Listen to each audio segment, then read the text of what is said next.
Po, përshëndetje, fillimisht për ty Fjolla, për kushtrimin dhe për mysafirin në studio.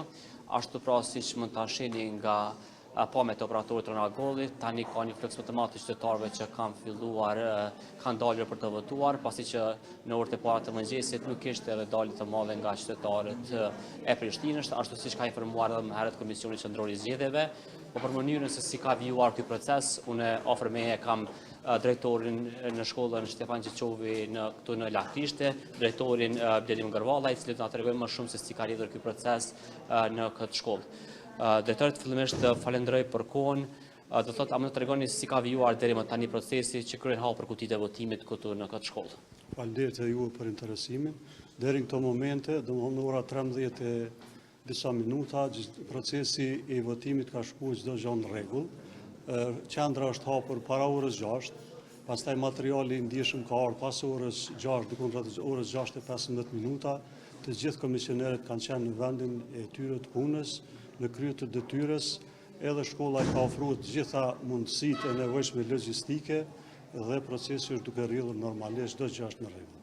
A keni një numër deri më tani sa kanë votuar në këtë shkollë? Po, statistikën e fundit të cilën e nxorra rreth orës 13 është rreth 22.4% e numrit total të votuesve kanë dalë, domthonë kanë kryer misionin e tyre, që është obligimin e tyre qytetar. Pra, prej numrit 3303 të votuesish, 740 e kanë kryer detyrën e tyre deri në këto momente, kur po raportojmë. Zoti Gërvalla, këtu gjatë ditës a ka pasur edhe vëzhgues të tjerë, veçanërisht nga misioni i Bashkimit Evropian? Deri në këto momente nuk kemi vëzhgues të tjerë, përveç vëzhguesve të akredituar nga subjektet politike, që në ndonjë organizatë tjetër, nga Bashkimi Evropian nuk kemi asnjë. Falenderoj shumë për kohën. Ju lutem, më ndershëm.